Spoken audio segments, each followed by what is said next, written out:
Good morning. So today we're going to complete lesson 6, which is a continuation of algebraic properties. So what I'd like you to do is take a second to do the do now and define the following words in your own words: identity and inverse. So pause this video and come back when you have your definitions. All right, so I defined identity as being who you are or staying yourself. Identity is like how you identify yourself, being your person or being the thing that you identifies. And inverse was kind of the opposite or the reverse of something. So the reason why I had you do the do now and define these two was because this is what the two properties are that we are going to learn today: the identity property and the inverse property. So we have the identity property, and we have an identity property of addition and an identity property of multiplication. So think of addition when we're adding.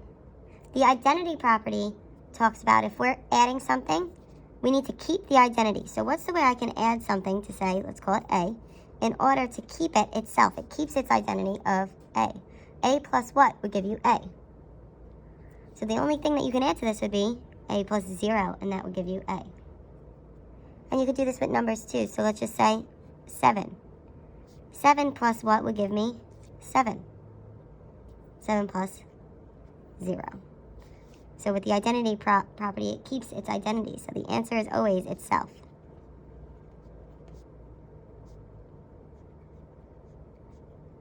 It keeps the identity.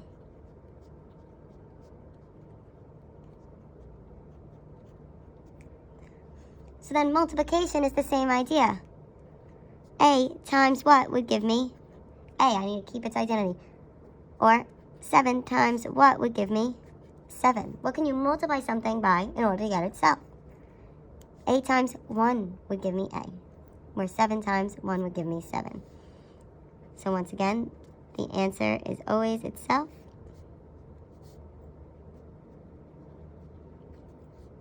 You keep the identity.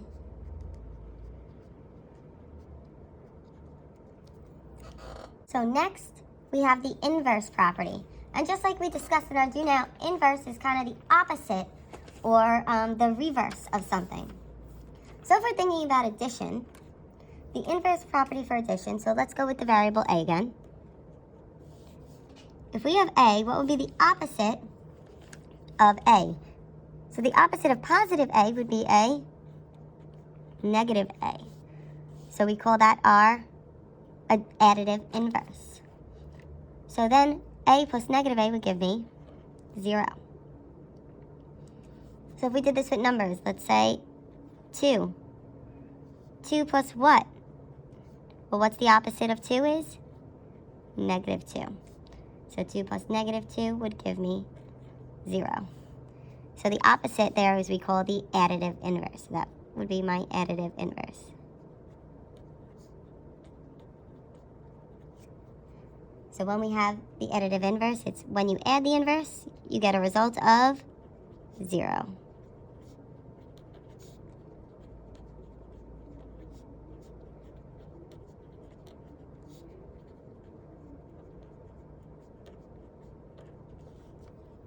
All right, so when we're talking about multiplication and having a multiplicative inverse, you're not going to get 0 here, but what you're going to do is you're going to get 1. So this one's a little tricky. So A times what would give you 1? Well, what's the opposite of multiplication? Or the inverse of multiplication is to divide. So the multiplicative inverse of A, and technically you could write A as A over 1, because you can write anything as a number over 1. If we flip that and do the reverse, it would be 1 over A. So 1 over A would give us 1. So the multiplicative inverse of A is 1 over A. Let's try this with a number. Say I had 3. What would my multiplicative inverse of 3 be? Well, let's think. 3 written as a fraction is really 3 over 1. So the reverse of that would be 1 over 3, and that would give me 1.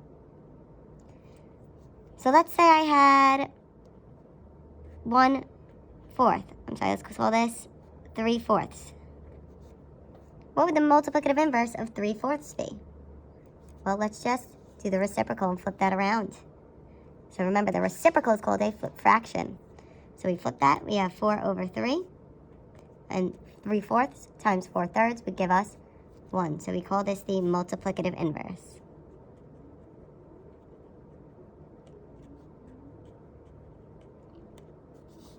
So for the multiplicative inverse is when we multiply by the inverse, or the reciprocal, we get a 1.